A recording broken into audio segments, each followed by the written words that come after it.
Have you ever sat quietly in your favorite chair, maybe with a cup of tea or your dog curled up by your feet, and wondered, how did things get this way with my kids?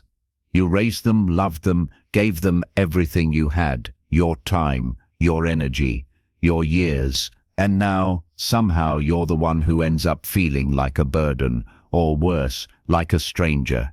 It happens more than people want to admit. A mother who worked 2 jobs to keep her kids fed, only to be told she's too needy when she asks for a simple phone call. A father who helped his son through college, but is now told he shouldn't expect anything back. At this stage in life, you deserve peace, not guilt, respect, not ridicule. And yet, for many seniors, the pain of being mistreated by your own children is one of the hardest, most confusing heartbreaks to carry. That's why we need to talk about this, not out of bitterness or blame, but out of self-respect. Because there are things your adult children might say that go beyond simple disagreement or personality differences. I'm talking about deeply harmful, soul-cutting phrases that no parent should ever hear and certainly never tolerate. And if you do hear them, you need to understand what they mean and why. For the sake of your own dignity, the best thing you can do is walk away, not to punish them, but to protect yourself, your peace, your golden years. So let's talk about it. There are 5 things your kids might say that should stop you in your tracks. And if any of them sound familiar, it may be time to create distance, even if it hurts. Let's start with the first one, and it's a big one, when your child says, "I didn't ask to be." Now I want you to sit with that for a second. That sentence on the surface might sound like a sarcastic remark, maybe even a teenager's tantrum left over from their younger years. But when it's said by an adult child, someone with a mortgage, a job, maybe even kids of their own, it cuts deep. It's more than just a complaint, it's a rejection of everything you've ever done for them. It's their way of taking all your years of sacrifice and saying, none of it matters, because I never wanted to be here. And here's the real issue. It's not just ungrateful, it's emotionally abusive. It's a manipulation. It implies that you somehow owe them something forever because you had the audacity to bring them into the world, as if parenting them, feeding them, housing them, loving them wasn't an act of devotion, but a lifelong debt you'll never pay off. That's not a relationship. That's a trap. Let me be clear. You don't owe your children forever. You owed them a childhood safety, education, love. And you gave that. You stayed up when they were sick. You cried when they succeeded. You did the best you could with the tools and the time you had. So if they're still holding your love over your head, like it's a contract they never signed, they're not treating you like a parent, they're treating you like a villain in a story they refuse to rewrite. And here's the truth you need to hear. That kind of language is not love. It's not respect. It's not even frustration. It's an emotional dagger thrown at the one person who probably gave them more grace than anyone else ever will. You don't need to argue. You don't need to defend yourself. You don't even need to explain your heart anymore. Just step back. Choose peace over proximity. If someone resents your existence, stop fighting for space in their life. Now let's move to the second phrase, one that's often said with a smile, but behind it is a warning. When your child says, "You're lucky I even talked to you," that one stings, doesn't it? Because it doesn't just suggest you're an afterthought. It declares, if your son or daughter says this, whether directly or indirectly, what they're telling you is, your presence in my life is a favor, not a right. And that's not just disrespectful, it's degrading. You gave them life, and now they act like a 5-minute phone call is a charitable act. They expect you to be grateful for crumbs, for the occasional birthday text, or a rushed visit once a year. And if you dare to ask for more, a little warmth, a little attention, they make you feel like you're asking for the moon. It's subtle, emotional control, because when someone tells you that you're lucky, they even acknowledge you. They're positioning themselves above you, as if they're the gatekeeper of love, and you're just a beggar at the door. But you are not a beggar. You are a whole human being. You raised a child, not a king or queen. And respect should always be a two-way street, no matter how old they are or how busy life gets. If a relationship with your adult child feels like you're constantly trying not to upset them, constantly tiptoeing around their moods just to stay in their good graces, then it's time to ask yourself a hard question. What am I actually getting from this connection? Because if the answer is stress, shame and sorrow, that's not a relationship, that's emotional blackmail. You deserve more than that. You deserve consistency. You deserve to be spoken to like a human being, not like someone who's lucky to be remembered. Now, sometimes people say things out of frustration. We've all said words we didn't mean, but when it becomes a pattern, when they make you feel like their affection is something you have to earn, you have to decide if that's the kind of love you want in your life. And that brings us to the third phrase, which may sound subtle, but it speaks volumes. When your child says, "You need to respect my boundaries, even if that means I don't talk to you." Now listen, boundaries are important. We all have a right to set limits in our relationships, even with family. But there's a difference between healthy boundaries and cold walls, between self-care and emotional punishment. If your child sets a boundary that means completely cutting you off, giving you the silent treatment for weeks or months, refusing to even have a conversation, that's not a boundary, that's abandonment with a polite label on it. It's okay for your child to need space. Maybe you had disagreements, maybe they need time to heal. But if they weaponize the idea of boundaries to isolate you, to control you, to punish you every time you say something they don't like, that's not healthy. That's emotional control dressed up as self-help. And the hardest part, they might even have other people convinced, friends, therapists, spouses. They'll say things like, "I'm protecting my peace," or "I'm going no contact for my mental health." But who's protecting your peace? Who's taking care of your mental health while you sit by the phone, wondering what you did wrong, reliving every word of the last conversation, aching for a second chance that never comes? Let me say this clearly, if someone uses boundaries as a sword instead of a shield to cut you out instead of protect their space, you are allowed to let go. You are allowed to say, period, "I love you, but I will no longer be treated like a villain." Because boundaries work both ways. If they want distance, respect that. But don't let them guilt you into believing it's all your fault. Sometimes people need to step away to find themselves, and sometimes you need to step away to remember who you are. You are not defined by how often your child calls you. You are not less worthy because someone else forgot how much you once gave them. And if they ever remember and they reach back out, maybe there will be room for healing. But for now, your healing starts with letting go of the hope that this time will be different, when all the signs say otherwise. There's a moment, and if you've lived long enough, you know exactly what I mean. When silence becomes louder than words, when a door that used to swing open with love now barely cracks open out of obligation, and when you finally gather the courage to speak up about how you feel, what you need, period, or how their words are hurting you, they look you in the eye and say, "This next one. You're too sensitive." It sounds small, it might even sound like a joke. But when that phrase comes from your own child, especially in the middle of a painful or heartfelt conversation, it lands like a slap in the face. Because you're not being too sensitive, you're being human. You're expressing something real. You're reaching out, trying to bridge a gap, trying to protect a relationship you value. And instead of being met with compassion, or even just simple understanding, you're brushed off like you're some kind of emotional inconvenience. "You're too sensitive" is a phrase people use when they don't want to take responsibility for how they made you feel. It flips the script. Suddenly, you're not hurt because they were cruel. You're just weak, emotional overreacting. That's not love. That's deflection. That's minimizing your experience so they don't have to face their own behavior. And let me tell you something, there is no age limit on dignity. You could be 65, 75 or 95 and still deserve to be heard without shame, still deserve to feel respected in your own story, still deserve to say, "That hurt me," without being accused of being dramatic or emotional. You've lived through wars or losses, point sacrifices, heartaches, and somehow you're being told that feeling pain from your own child's words makes you weak. Nonsense. Here's the truth. People who care, listen.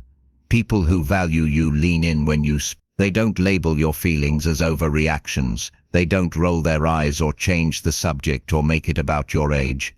They sit with you in the uncomfortable parts because they know love isn't always easy, but it's always worth showing up for. So the next time you hear, "You're too sensitive," I want you to pause. I want you to hear that phrase for what it really is. A warning. A warning that this person, even if it's your own child, is not ready to take accountability, not ready to meet you where you are. And that's not a reflection of your worth. That's a reflection of their growth. You don't have to argue, you don't have to justify your feelings, and you don't have to beg someone to see you clearly. If they won't, that's their loss, not yours. Now let's talk about the fifth phrase, and this one is especially cruel. It sounds logical on the surface, but underneath, it's cold as ice. It's when your child looks at you and says, "You've had your life. Now let me live mine." It stings because it's dismissive. It says your time is up. You don't matter anymore. Your role is over, as if love has an expiration date, as if you only mattered while you were changing diapers, or paying tuition, or handing out keys to their first car. But let me ask you something. Does love end just because someone grows up? Of course not. So why should respect? Yes, your child is an adult now. Yes, they deserve independence and space to build their own lives. But being grown doesn't mean cutting the people who raised you out of the picture. It doesn't mean treating your parents like old chapters in a book you've outgrown. If anything, adulthood should deepen the connection. It should bring a sense of gratitude, maturity, and a stronger understanding of just how much parenting costs. Physically, emotionally, financially. And yet some children throw that phrase out like it's a shield. I need space. I'm living my life now. Don't interfere. But what they're really saying is, don't ask for anything. Don't expect anything. Don't remind me of what I owe. It's harsh, but it's true. That kind of language is often a way to escape responsibility without saying it outright. It's not about boundaries. It's about disconnect. It's about removing the emotional thread that ties them to you so they can move through life guilt-free. But you don't need to carry their freedom on your back. You can love them and still step back. You can wish them well and still protect your own peace. Because if being part of their life means constantly being told you're outdated, intrusive, or in the way, then it's not a life you need to be chasing. You're not obsolete. You're not a relic. You're still here. You still have wisdom, warmth, and value. And if someone, even your own child, can't see that, it's not your job to keep proving it. Now, I know this is not easy. I know there's a part of you that says, but they're my baby. I can't just let go. And I hear you. Truly, I do. But love without respect is not enough. You deserve to be treated with kindness, with consistency, with honor. And if all you're getting are crumbs, sarcasm, guilt trips, shame, neglect, then it's okay to walk away. It's okay to say, period. I still love you, but I'm not going to beg to be loved back. Because here's the truth that so many people overlook. Your peace is not a selfish thing. It's a sacred thing. And the longer you stay in a dynamic where your heart is constantly being bruised, the harder it is to heal. No one is entitled to mistreat you just because they share your blood. So what do you do when you hear these words? You pause, you breathe, and you remember who you are. You are a survivor, a provider, a protector, a builder of legacy. You are someone who gave, sometimes too much, and it's time you started giving back to yourself. Walk with your head high. Let go with grace. Choose yourself, not out of anger, but out of self-respect, because you deserve peace. And peace doesn't beg. There's a quiet kind of heartbreak that doesn't come from strangers or distant acquaintances. It comes from the people you held, raised and rooted, from the child whose first word you celebrated, From the one you stayed up with all night when they had a fever, who you prayed over, hoped for, and gave everything to. And when that child grows up and starts saying things that wound you instead of warm you, it doesn't just hurt, it confuses your whole world. You start questioning yourself. Did I do something wrong? Was I too soft? Was I too hard? Did I call too much? Not enough. Let me tell you something with all the clarity and love I can muster. Love does not guarantee gratitude, and doing your best as a parent does not always create a perfect child. Sometimes, no matter how much you gave, how well you raised them, or how deeply you loved, people still grow into adults who choose distance, disrespect, or coldness, and that is not your fault. You see, aging has a way of opening your eyes. In your 60s, 70s, 80s, you begin to see what really matters. You begin to feel your energy more precious, your time more limited, and suddenly you realize you don't have the years to keep chasing people who make you feel small, especially when those people came from you. Now, I'm not here to paint all adult children as ungrateful or cruel. Many are kind, loving, supportive, but for those who aren't, for those who've chosen to weaponize your age, your emotions, your need for connection, you do not have to keep offering your heart to be stepped on. And that's the moment of power. That's the shift. Because so many of us were taught, especially in older generations, that family is everything, that blood is thicker than water, that no matter what we must stick it out, keep giving, keep forgiving. But what if I told you peace is more important than tradition? What if I told you that boundaries don't mean bitterness? They mean balance. What if I told you that it's not unloving to let go of someone who refuses to treat you with respect? Yes, they are your children, but you are not their doormat. You are not just a holiday phone call, or a source of money, or someone to be tolerated.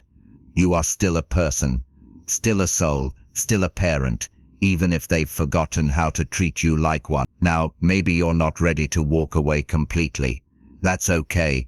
These things are rarely black and white, but you can begin by reclaiming your space emotionally and mentally.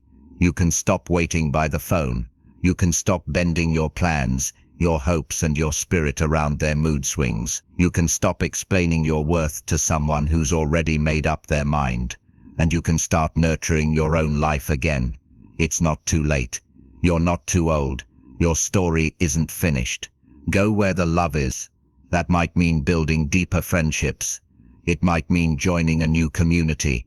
It might even mean learning how to sit with yourself and realize that your own company is enough. Because sometimes the loneliest feeling in the world is not being alone. It's being in a relationship where your presence is unwanted and your voice is unheard. So, let me remind you of something powerful. Your age does not make you disposable. It makes you rare. It makes you seasoned. It makes you a living library of experiences, emotions and wisdom that no one else on this earth has quite like you. And if your children can't see that, if they choose to minimize you, guilt you, or emotionally manipulate you, then you must find the strength to lovingly detach. Yes, you can love them. Yes, you can still wish them well, but from a safe distance, from a place where your joy isn't dependent on their mood. From a place where you can look in the mirror and say, I am enough. Even if they never say thank you, and you are, and you gave your love. You gave your life. And now it's time to give yourself something you've given others for decades. Compassion. If you're watching this right now and tears are welling up in your eyes, know that you're not alone. There are thousands, maybe millions of parents just like you, who gave everything and got silence in return. Who were present for every chapter of their children's lives, only to be forgotten in the epilogue. But that does not mean your story is over. That does not mean your life is behind you. That does not mean you have to accept emotional scraps just to keep the title of parent. You still matter. So take a deep breath.